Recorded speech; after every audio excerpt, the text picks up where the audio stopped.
Pag-ibig mula sa puso. God bless you, kaibigan. Lahat tayo ay naghahangad na lumigaya o maging masaya. Kasi nilalang tayo ng mga relational being. Ang magandang relasyon ay nagdudulot ng kasiyahan. Narinig mo na ba yung marriage for convenience? Tunay kaya ang saya ng taong ito? Yung trabaho lang. Kailangan ko lang kumita eh.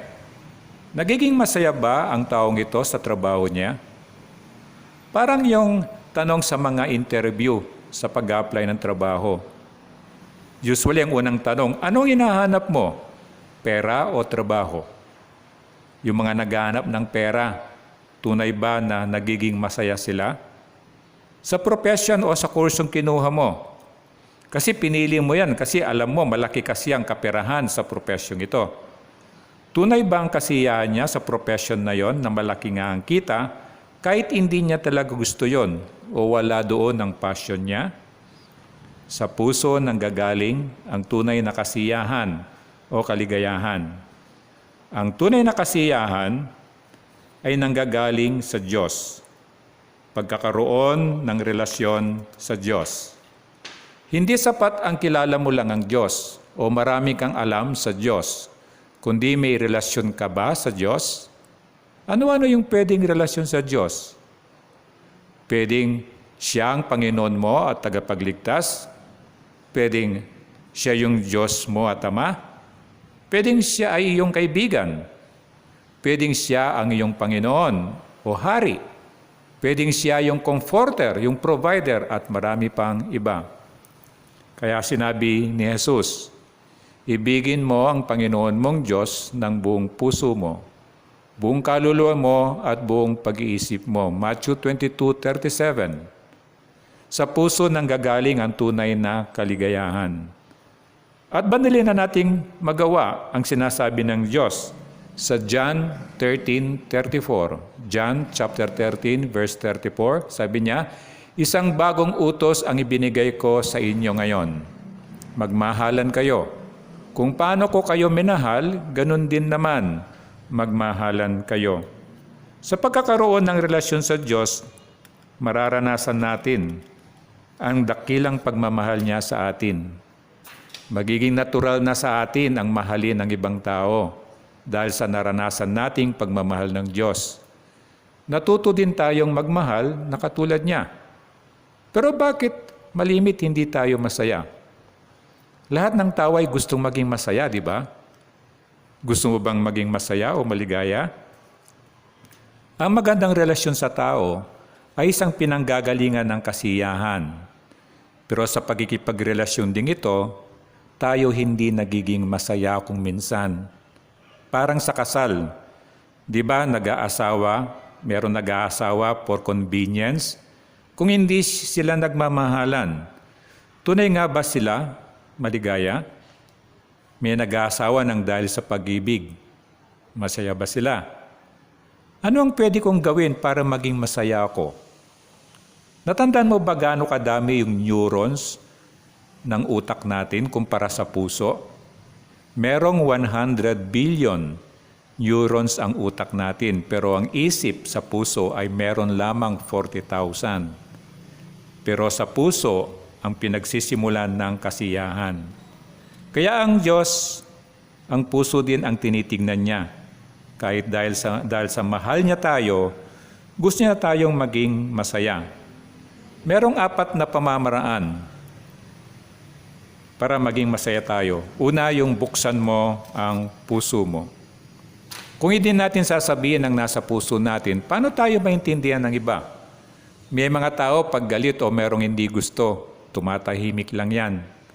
Pero halata na galit o merong problema. Ito yung malimit na lumalaki na problema sa relasyon ng tao. Ang buksan ng puso ay yung sabihin kung ano ang nasa puso para malaman. Hindi naman kasi mahuhulaan ang iyong nararamdaman. Halimbawa, may sinabi sa iyo na nakasakit sa damdamin mo. Ang buksan ng puso ay yung sabihin mo, nasaktan ako sa sinabi mo. Buksan ang puso. Number 1. Number 2, basagin mo ang puso mo. Halimbawa, binigyan kita ng isang pirasong ubas. O ito, i-stretch mo yung kamay mo, abutin mo. Para maabot mo ito, di ba, sa akin, extend mo yung kamay mo, di ba? Nakadiretsong kamay mo. Buong kamay mo mula sa shoulder. Ngayon, subukan mong kainin ng ubas na hindi mo binabali o binabaluktot ang braso mo. Kaya ba? Subukan mo nga uli. Hindi kaya, di ba? Kailangan mong baluktutin ang braso mo para makain mo ang ubas. Ang basagin ng puso ay ang pakinggan ang iba. Basagin mo ang pangunawa mo para maunawaan mo siya. Paminsan-minsan paniwalaan mo din ang iba. Hindi na lang parati yung ang gusto mo ang nasusunod. Kailangan mong mag-adjust para sa ibang tao. Ito yung basagin mo ang puso mo. Pangatlo, bayaan mo ang puso mo. Natural sa atin ang unahin ang sarili natin. Kaya nga turo sa atin, di ba? Charity begins at home. Ako muna.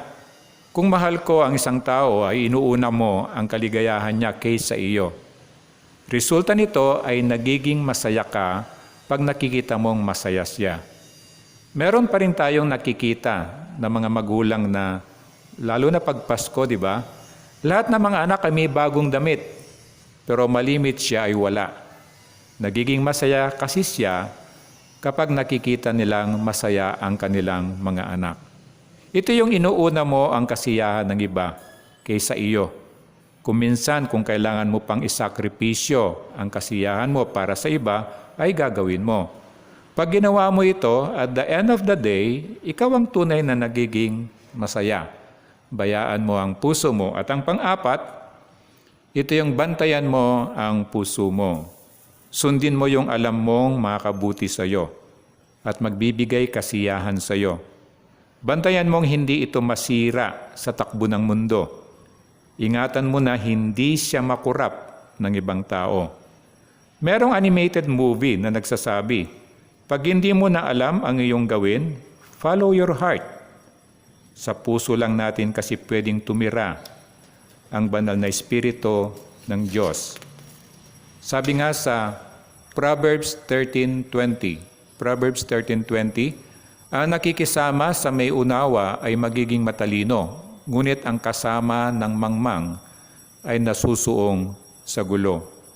Bawat isa sa atin kailangan natin ng godly mentor. May kasabihang, you cannot give what you do not have, di ba?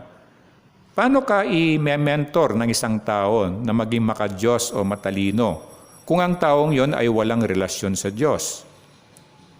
Paano mo gagabayan ng isang tao sa maka-Diyos na pamumuhay kung ikaw mismo ay wala pang relasyon sa Diyos? Para maging masaya ka, matuto kang magmahal at tumanggap ka rin ng pagmamahal. Tandaan mo, para maging masaya at maligaya ka, ano na yung number 1? Buksan mo ang puso mo. Yung number 2, basagin mo ang puso mo.